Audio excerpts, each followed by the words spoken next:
that is actually the order of Allah subhanahu wa ta'ala to a mukallaf. Who is mukallaf? The human. The order of Allah to a mukallaf to do something. But at the same time, He has given him the option as well, or free will. Option, no, free will. Like Allah subhanahu wa ta'ala, He made human mukallaf to believe in the message of Muhammad sallallahu alayhi wasallam. But He has given them the free will. That's up to you. Hadainahu sabil. Imma shakiran wa imma kafura. That's up to you. You believe or you do not. You believe. This is not an option. Because in option, both sides are okay. But in free will, both sides are not okay. Got it? One side is okay, the other side is wrong. If you will opt that one, so then you have to face the consequences. Inna hadainahu sabila imma shakiran wa imma kafura. Qad aflaha man zakkaha wa qad khaba man dassaha.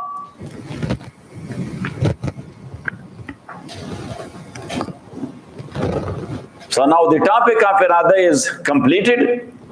The next one is the much more important one. Kalam. So look at me. Even though we are in Hujjatullah, but as Imam Rahmatullahi alayhi in this chapter is talking about Ilmul Kalam and Aqaid, Babul Iman bi Sifatillah. Yes? Yes. So that is a subject of Ilmul Kalam. Ilmul Kalam is called Ilmul Usul also. A few names. Number one, Al-Usul. Number two, Fiqhul Usul. Number three, Al-Fiqhul Akbar. The greatest fiqh. Number four, Ilmul Aqaid. The science of Aqaid. And number five, Ilmul Kalam.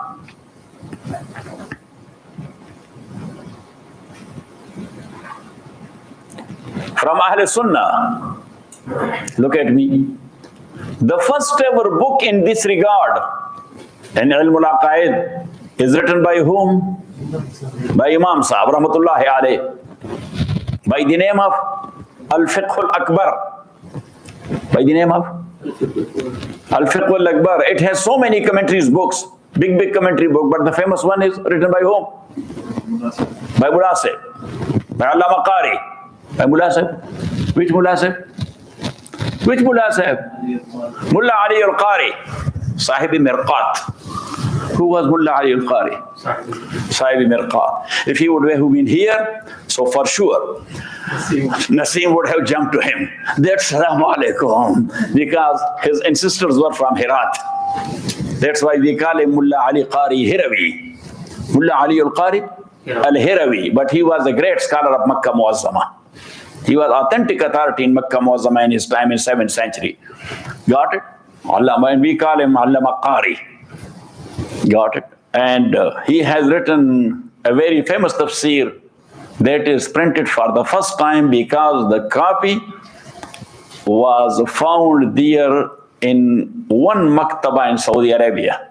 And as Allama Qari was Salik also, Ilm al-Tasawwuf, and as you know, that the Salafis. Got it? So they were not releasing that tafsir. But anyhow, our ulama, they approached. Yes, they said that, what's wrong with you people? This ilm, if with certain points you have, so all the things which is written in the books, 100% you believe it? They say, no, we have differences. They say, why you are not releasing this book? So they say, yes, you are right. The book itself in tafsir, that's a famous book, Anwar al-Quran. What? Anwar al-Quran by Allama Qari.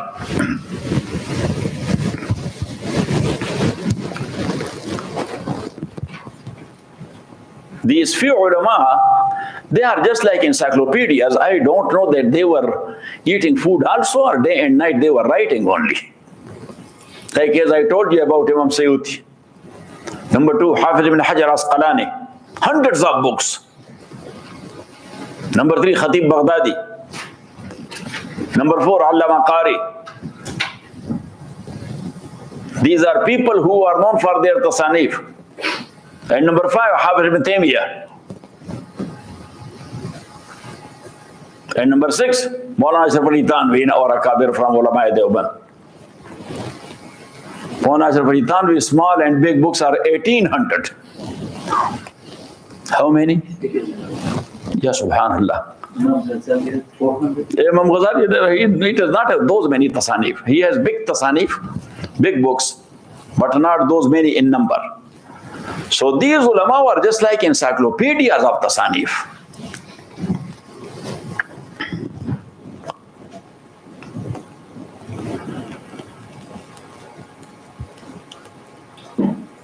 So the famous commentary on Al-Fiqh al-Akbar is the book of Allama Qari by the name of Sharh al-Fiqh al-Akbar.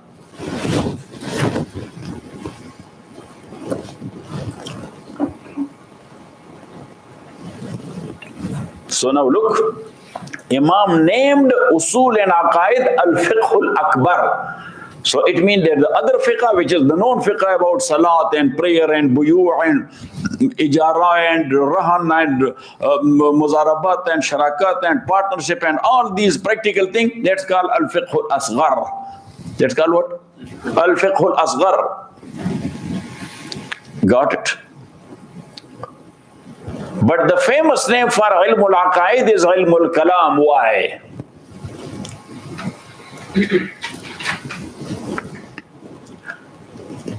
There are 4 groups of ulama. 4 groups of ulama.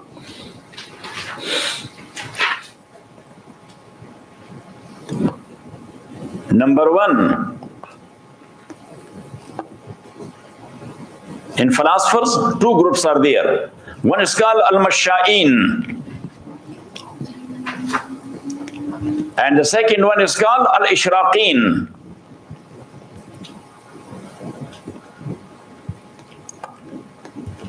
Masha'in, they take a plea and then they prove it with dalail, and basically they do not believe in deen samawi, in divine religion. They don't believe in divine religion. In revealed religion, they don't believe. They are called masha'in. And ishraqin, they are philosophers. They take a plea, but mostly they prove it with their own internal light that I have been inspired for this like this. And they also don't believe in divine religion. And number 3, Sufiya or Salikin. They take a plea and they prove it with their internal light, but they are following a revealed religion. They follow? Say, a revealed religion. And number 4, Mutakallimin. They take a plea, prove it with dalail aqli. With what? With dalil aqli. With intellect and reason. And they believe in deen samawi or revealed religion. They believe in revealed religion. So ilm kalam is, look at me, ilm kalam is to talk about an issue of aqidah. Number 1, they take a plea from an ayah or from a hadith of Rasulullah sallallahu alaihi wasallam that this aqidah is mentioned there. That is the plea. Why we have adopted this aqidah? Because this aqidah is mentioned there in ayah, or that is mentioned there in hadith of Rasulullah sallallahu alaihi wasallam. Then they prove it with aql. Then they prove that aqidah with aql. And what is aql? Philosophical approach. What is aql? Zia Rahman, what is aql? The intellect. Yeah, no, philosophical approach. The intellect, how it proves it? Yes, philosophically it proves it. So that's what the mutakallimin are doing. Got it? But why it is called the ilmul kalam? Because on the other side, why don't the Salafis accept that? just wait, they accept it. Why not? No. This is not the case. Because Salafiyya, they have their own maslak in ilmul kalam. There are two groups. So, look. So now ilmul kalam, why it is named as ilmul kalam? Otherwise, kalam is one small chapter of this of this science. Because on the other side, there is another science which is called mantiq. Which is called mantiq, logic. And mantiq literal meaning is alatun nutaq. What is? Ala, this is, the actual word is mintaq. The actual word literally is mintaq. Yes, because what is the wazn of ism Allah? Mif'al. Mif'al, yes. So mif'al. So just say the rhyme from nutaq. From nutaq, what will be the rhyme of mif'al? Mintaq. But we don't say mintaq. We say what? Mantiq. And mantiq, that is the wazn of what? Maf'ul. Yes, so what is that? No, zarf. That is zarf. So you can make a ta'wil that mantiq, the place of nutaq. What? The place of nutaq. And mintaq, the ala of nutaq. But why I say the ala of nutaq? Because how we define mantiq? Do you know the definition? You don't know. So write it down. Alatun qanuniyatun. Alatun قانونية تعصم مراعاتها الذهن تعصم مراعاتها الذهن عن الخطأ في الفكر عن الخطأ في الفكر. That is a قانوني آلة, tool. آلة mean what? Tool. That's a قانوني tool. If you will keep it in sight, if you will keep it in your sight, you will not ignore it. So it will protect your zihn, not to make mistake in thinking. It will keep or protect your zihn, not to make, say, mistake in thinking.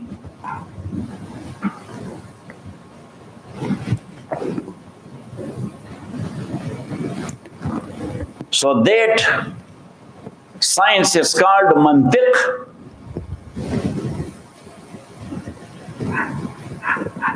And mantiq makes you eloquent in speech. Eloquent in what? In speech. To prove and argue your plea properly. That's why we say very logical approach. We say it or not? So logical approach, because the way you spoke about the issue, you proved it. You proved it in a way that we got satisfied with. We got satisfied with. So now, when that was called mantiq, and that was regarding aqli knowledge or intellectual science, but here, basically, ilmul aqaid is not about intellectual science. That's about deen, about aqaid. About deen and about aqaid. But they are proving these aqaid through intellectual approach or with intellectual approach. So they were looking for a word to title it with that title. So they say that is mantiq, making you eloquent in speech. So we should name it as ilmul kalam. Ilmul kalam, kalam is also a speech. Kalam is also a speech. That is one reason that why they named it as ilmul kalam. Another reason. So is this theology then? Translation? Kalam, ilmul kalam. Theology? No, theology is something else. Theology is inclusive. That is not only for ilmul kalam. Yes, but even ilm kalam is not included in theology. Theology is fiqh. What is the translation in English? Ilm kalam. No, there is no translation. This is term. Term should not be translated. What is the translation of Ziaur Rahman? If you will call, oh, the light of Rahman, you will not be feeling relaxed with, because that's your name. So number one. And number two,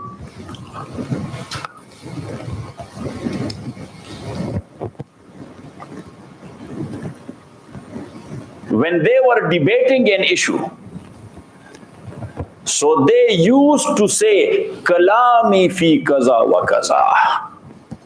That my kalam is in such and such subject or such and such topic. So as in their talk they were using the word kalam too much.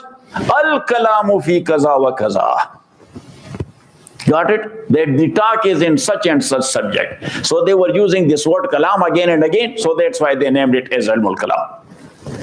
That's the second reason.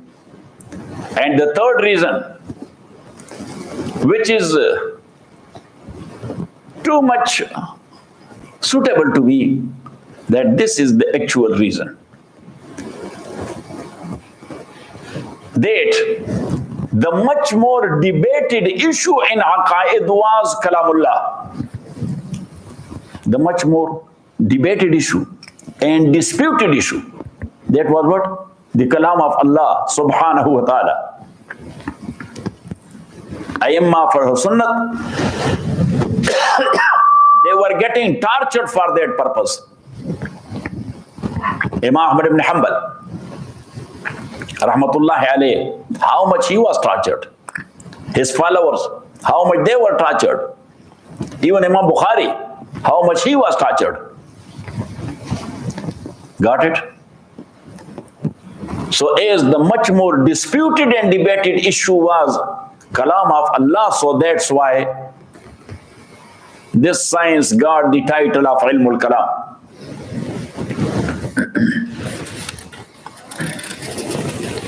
In this regard, regarding Kalam of Allah, this issue, so on one side there is Mu'tazila, on the other side there are Ash'ariyya, Maturidiyya and Salafiyya. Ash'ariyya, number two, Maturidiyya, and number three, Salafiyya. Ash'ariyya are the followers of Imam Abul Hasan al-Ash'ari. Maturidiyya of Imam Abu Mansur al-Maturidi. But in fiqh, Imam Ash'ari was Shafi'i and Imam Abu Mansur was Hanafi. Got it? So when we say Maturidiyya, so mean the madhab of Hanafiyya. When we say Ash'ariyya, so mean the madhab of Shafi'iyya. But their differences are very few, only 12 issues. Ash'ariyya and Maturidiyya, they have differences in only 12 issues. Later on in Ilmul Kalam, when we will start, so we will discuss those 10 or 12 issues. Got it? In this book of mine, I have mentioned it. Got it? So anyhow, in Salafiyya, Is that in Urdu? yes, Urdu. In Salafiyya, their imams are four. In Ilmul Kalam, Salafiyya is not the term of fiqh. That's a cheating. That's what? The cheating. Got it? They're actually making their foundation. We say, no, what your practice is, that was not the practice of Imam Malik, nor of Imam Ahmad, nor of Sufyan Sawri and Sufyan ibn Uyayna. They were jurists, they had the followers. They were jurists and they have the followers, especially Imam Malik, Imam Ahmad ibn Hanbal. The whole Africa, they are following in fiqh who? Imam Malik. The whole Saudi is following whom? Imam Ahmad ibn Hanbal rahimahullah. And you say taqleed is shirk. So why you are putting them as your imam in ilmul kalam, in ilmul fiqh? Why you are cheating and taking their term for you and you use it for yourself? Because this term is of ilmul kalam, that's not of ilmul fiqh. So Salafiyya, they have the four imams. Sufyanain, we call them what? Sufyanain, the two Sufyans. Sufyan Sawri and Sufyan ibn Uyayna, two great muhaddiseen.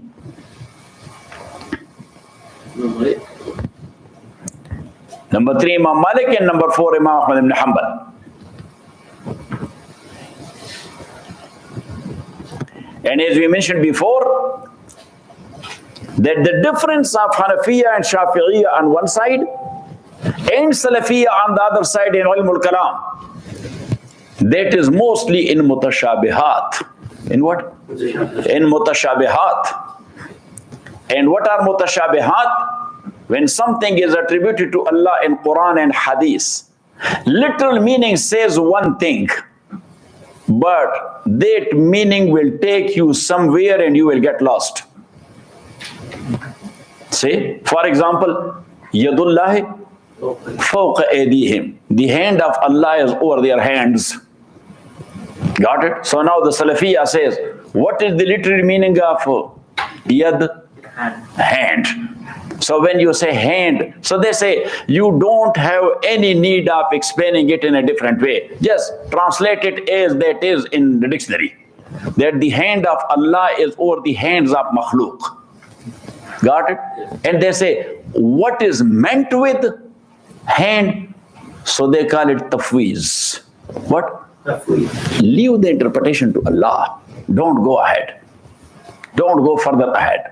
Just say the hand of Allah is over their hand. That's what in Lugha is. But on the other hand, Ash'ari and Maturidiyya, they say that you are putting the iman of common lay Muslims in danger. Because when you translate it like this, that the hand of Allah is over the hands of makhluk, so now a common layman will be thinking, oh, so Allah has a hand. Yes, how big that hand is. How many fingers his hand has. His fingers have the nails also. Nails are growing up and he is cutting it also. All these things will come into the mind, so you are getting lost. Got it? So that's why they say that we have to explain it in such a way to protect and defend the iman of common lay people. So they say that mostly the work is done with what? Yeah. With hand. So hand is considered the ala of power. Hand is considered what? Say, like as we say, you are under my hand. So it doesn't mean that you are holding his hand like this. You are under my hand means that I have control over you. So yadullahi fawqa aydihim means the control of Allah subhanahu wa ta'ala is upon his creature. Or the power of Allah subhanahu wa ta'ala is over the powers of makhluk. Got it? So now Salafiyya, they say tanzih ma'at tafweez. You wrote it? Tanzih. Tanzih mean that you should not attribute to Allah subhanahu wa ta'ala what he has not said for himself. So he said, if you explain the hand like this, Allah has not said it. He said yad, and yad means hand. Why you are attributing to Allah something else? We say we are not attributing to him something else. But what he attributed to himself, what is meant with that, we are attributing that. Got it? So with hand, the power is meant. So we are attributing the power to Allah subhanahu wa ta'ala. Got it? That wouldn't be the negation of some of the concepts in Balagha, they accept and then some we can. Through Balagha, we are in Ilmul Kalam, we are not in Balagha. So, like Allah says, Ar-Rahmanu ala arsh istawa. So istawa has 6 meanings. Istawa has 6 meanings. And istawa ala al-arsh means took over. Like as we say, that Biden istawa ala al-kursi. Joe Biden, say, istawa ala al-kursi. So what we mean? That he rose over the chair. So before that he was sitting on the ground or what? Joe Biden was not sitting before presidency in the chair.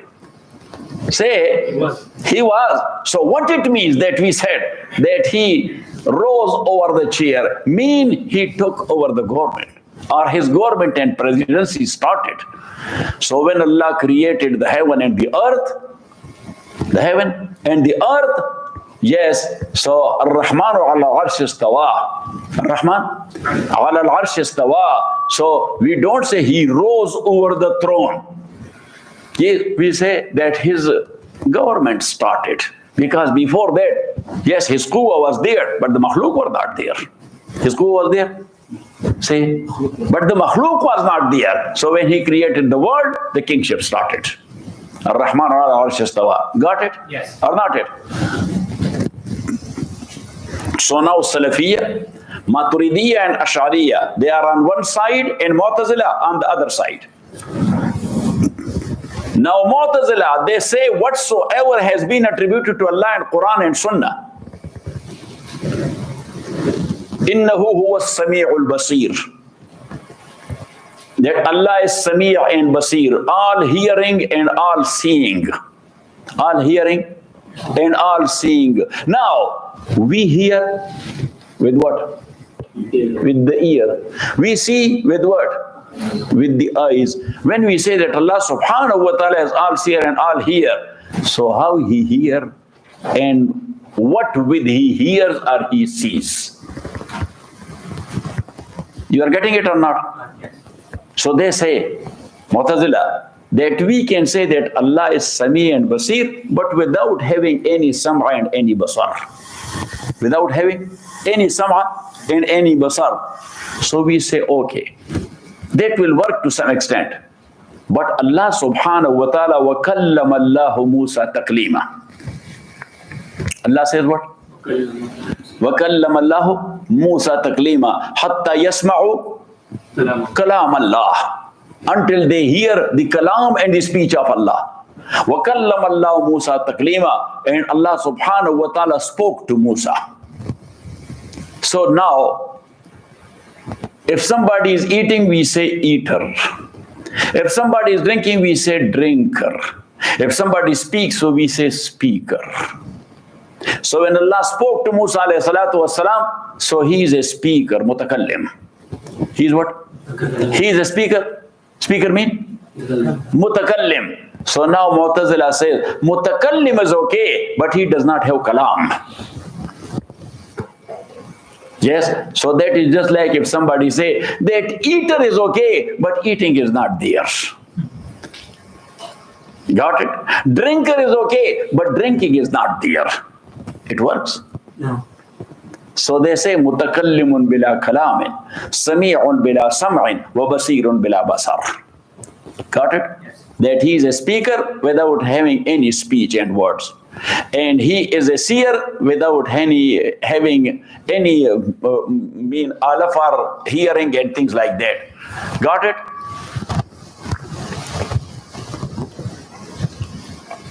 And mostly Mu'tazila, they are in dispute with Ahlul Sunnah in three things. Number one, in kalam. Number two, in what? Irada. No, not irada. Number two, in kasab. In what? Kasab. In kasab, doing. In kasab. Look at me. Whatever I am doing or you are doing. So our aqidah is that prayer is a amal. We are the doer, creator is Allah. Got it? Yes. Theft is a amal. We are the doer of theft, creator is Allah. Killing is a amal. We are the doer of it, but the very creator of killing is Allah. But Mu'tazila, they say that human, he is the creator of his own actions. Got it? We call it khalqul af'al wa kasbuha. The term is khalqul af'al wa kasbuha. So they say that human is the creator of his amal, not Allah.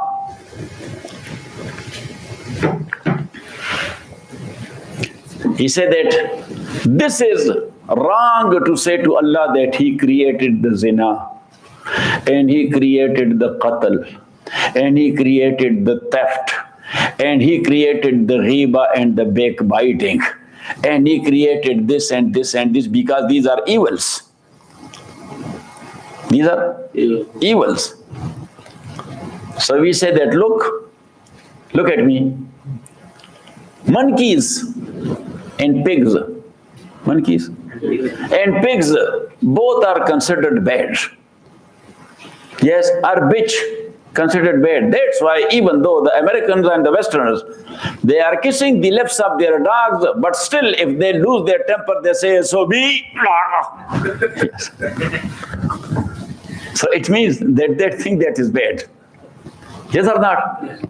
But can we say that we cannot attribute the creation of khinzir and pig to Allah subhanahu wa ta'ala?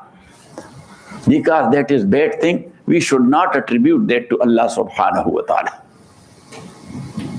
You know what I'm saying? Correct. So we say in place of praising Allah, that is not okay. In place of what? Praising Allah, that is not okay. So we say, Khaliqul alami kulli, that Allah is the creator of the entire world. But look, does it make sense if I'm sitting after prayer and I'm making dua, Ya Allah, Ya Khaliq al-Qiradati wal Khanazir? That was the creator of the khinzir and creator of, people will say, you lost your brain or what? Otherwise, you can deny that Allah subhanahu wa ta'ala created the khinzir and the monk, or the monkeys and all these things, the dogs and the bitch. Yes. So we say that, bro, creating of qatl, zina, theft and evils, that is not something bad. It's doing is bad. It's doing is bad. Like making a knife, that is not bad.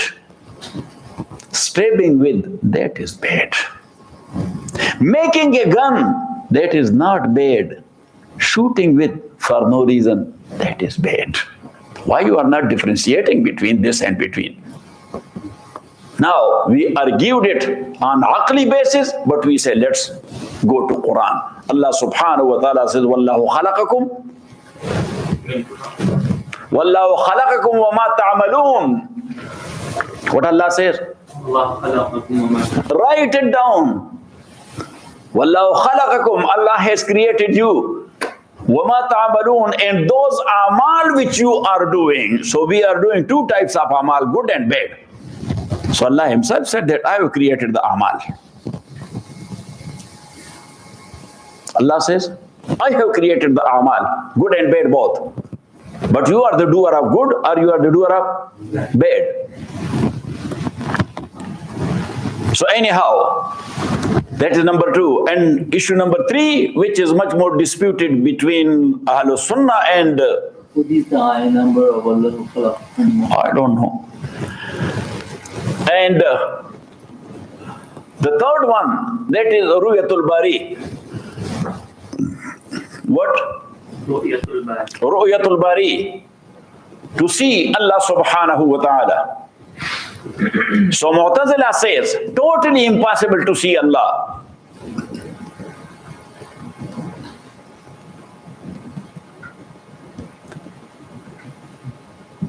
So we say, what you will do with the ayat and hadith of Rasulullah sallallahu alayhi wa sallam? Wujuhu yawma izin nadiratun ila rabbiha nazira. They will be looking at Allah subhanahu wa ta'ala. Can we throw away the ayah from Quran? So how they explain it? Look at me. They say, like someone, he sees his son or beloved after a long time. He sees his son or beloved after a long time. He feels happy or not? Yes. He feels. So wujuhu yawma idhin nadiratun ila rabbiha nazira. They will be as happy as they saw Allah subhanahu wa ta'ala. Got it? So it means virtual world. What they call it? That's not the new word. Huh? Metaverse. Say, in metaverse you will feel like as you are in real world. Say that they will be happy like as they saw their beloved Allah subhanahu wa ta'ala. And then for that, as we mentioned last night, that they are going by aql. They are going what? By aql. So they say, if we say that Allah subhanahu wa ta'ala is seeable and we can see him. So for seeing and sight, there are certain prerequisites. There are what? Certain prerequisites. Number one, that the seen thing must be a material thing. Must be what? A material thing. Number two, that must be in front of you, because if that is in your back, you cannot see it. Number three, must be in a suitable distance. If too close, like here. So look, put your hand here, you see your hand? Because distance is not there. And take something too far, you see it? So a specific, what? Distance. And number four, there must be light on the surface of that seen thing. So they say Allah is neither a material, number one, nor on a specific distance. Number two, he is not in one direction in front of you. Number three, so how can you see him? How can you see him? So that is the third issue. Now why they don't believe in kalam of Allah subhanahu wa ta'ala? They say that Allah is mutakallim because Quran says وَكَلَّمَ اللَّهُ Musa taklima. That Allah spoke to Musa alayhi salatu wasalam. And Allah said وَكَلَّمَ اللَّهُ Musa. He did not put the period there. What he said after that? No, وَكَلَّمَ اللَّهُ Musa. What he said after that? Taklima. So what is the taklima in Nahu? This is maf'ul mutlaq. And what is the purpose of maf'ul mutlaq and its use? To put emphasis. To emphasis, yeah, perfection. Emphasis and what? Perfection. So wakalla. So it means that Allah subhanahu wa ta'ala spoke to Musa perfectly. Allah spoke to Musa perfectly. Got it? So while Allah subhanahu wa ta'ala said this perfectly word after that, so it means that the speech was there. It means the speech was there. So how can you say mutakallimun bila kalam? They say Allah mutakallimun bila kalam. Allah is mutakallim having no kalam. Got it? Allah is mutakallim but he does not have kalam. Got it or not it? So why they don't believe? Was your remark? So why they don't believe in kalam? Because they say that if kalam is the attribute of Allah or any other attribute of Allah subhanahu wa ta'ala is his attribute, so it will be either qadim or hadis. It will be either qadim or hadis. If that is hadis, so it means that sometime back Allah didn't have it, now he got it. If we say that he has sama or hearing, he has hearing, and that is hadis and ephemeral. So it means that sometime back, Allah subhanahu wa ta'ala, ma'azallah, he was deaf. Yes, now his hearing is okay. Sometime back he was blind, now he got the seeing power. Got it? Yeah. And if you say no, qadim, the attributes are qadim. So he said this is ta'addud of qudama. So many qudama, not only one. While tawheed acquires only one qadim. What is tawheed? To believe in only one qadim. To believe in only, and that is the entity of Allah subhanahu wa ta'ala. They say now, if you say that sama or hearing is an attribute of Allah, that's qadim. Seeing, that's attribute of Allah, that is qadim. This and this and this and this, all these asma sifatiyya. And these are qadim, because hadith you cannot say how you will paste it with Allah subhanahu wa ta'ala then. Yes, hadith could not be pasted to qadim. Got it? Yes. Or not it? Say. Yes. Yes, sir. And if you say hadith, so you are praising Allah subhanahu wa ta'ala, you are condemning him. You are condemning him. Because sometime back he did not have this quality. This is hadith, later on it came into existence. Got it? Yes. Or not it? So they say, if you say qadim, so they say this is ta'addud al-qudama, wa huwa shirkun yukhalif al-tawheed.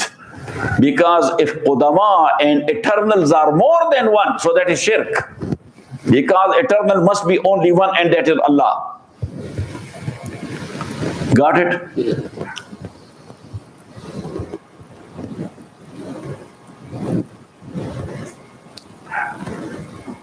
So we answer them. That ta'addud of zawat qadima, so many zawat and entities, if they are qadim, that is shirk, and that's against tawheed. While we believe only in one entity, that is qadim, Allah subhanahu wa ta'ala. As far as these other are concerned, these are not entities, these are qualities. These are not Quality. entities, these are qualities. So Tawheed requires only one entity qadim, and that is one entity Allah subhanahu wa ta'ala. Got it? Yes. Or not it? Allama Aji. Who? Iduddin al-Aji. Iduddin al-Aji, a great philosopher in history. He has written a famous book in logic and philosophy and ilahiyat. Because actually, falsafa is consist of three sciences. Number one, mantiq, the logic. Number two, tabi'iyat. What? Tabi'iyat, the physics. And number three, ilahiyat. What? Ilahiyat. To prove Allah and His qualities, but not through Quran and Sunnah, but through intellectual approach and logic. So any book of falsafa, if you will pick it up, so there will be two portions. Number one, at-tabi'iyat, and number two, al-ilahiyat. Because mantiq is considered separate, and that is considered just like a ladder towards tabi'iyat and ilahiyat. With ladder you are going to what? No, to the rooftop. With ladder you are going to what? To the rooftop. So through mantiq you are going to tabi'iyat and to ilahiyat. So Allama Aji, he has written a book by the name of Al-Mawaqif.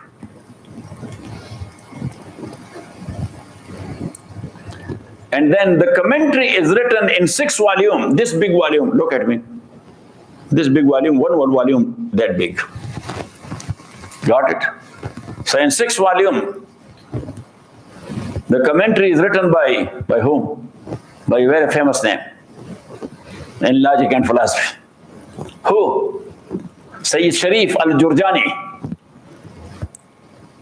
Sayyid al-Sharif al-Jurjani, Gurgan.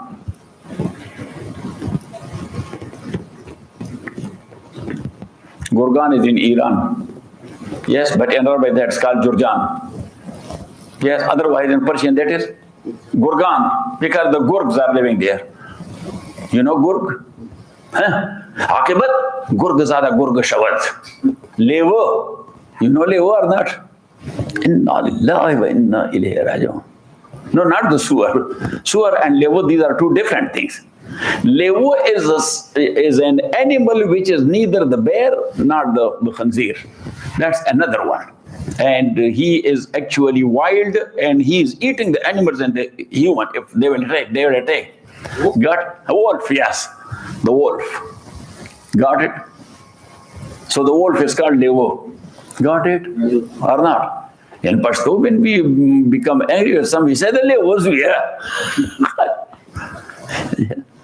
Son of wolf. You don't say son of bee. We jump from B to W. Where from? B to W. So Allama Aji, so his book has been explained by who? As-Sayyid al-Sharif al-Jurjani. These two books are very close to my chair because when I am studying, so I'm looking for something, so then I'm searching these two books. Number one, Sharh al-Mawaqif, and number two, Sharh al-Maqasid. Sharh al-Mawaqif by Sayyid al-Sharif al-Jurjani and Sharh al-Maqasid by Allama Taftazani. By who? Allama. This Taftazani was also a man. Got it? Yes.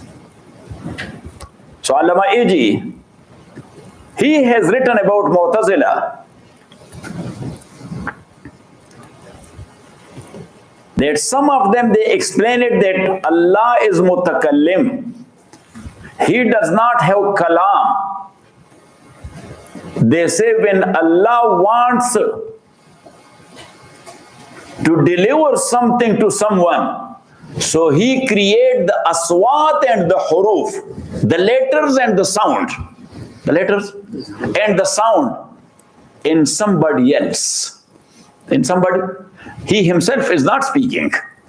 He creates those letters and those aswat, al-huruf wal-aswat, in somebody else. And then he said, like as he created those letters in Lawh Mahfuz, bal huwa Qur'anun Majidun fi Lawh Mahfuz. And then he created its sound and sound in Jibreel Amin. And then he created its sound and sound in Rasulullah sallallahu alayhi wasallam. And then he creates the same in Mu'mineen when they recite Quran. That's what some Mu'tazila explained their mawqaf. And they say that this sifat is hadith, but that is not attached to the entity of Allah subhanahu wa ta'ala. Like makhluk is hadith and Allah created it, but that is not pasted to the entity of Allah. So same is the kalam of Allah is not attached to the entity of Allah subhanahu wa ta'ala. Yani kalam is not qaim bi zatillah, bal qaim bi zatil ghair. Wa sallallahu ta'ala ala khair khalqi Muhammadin wa alihi ashabihi.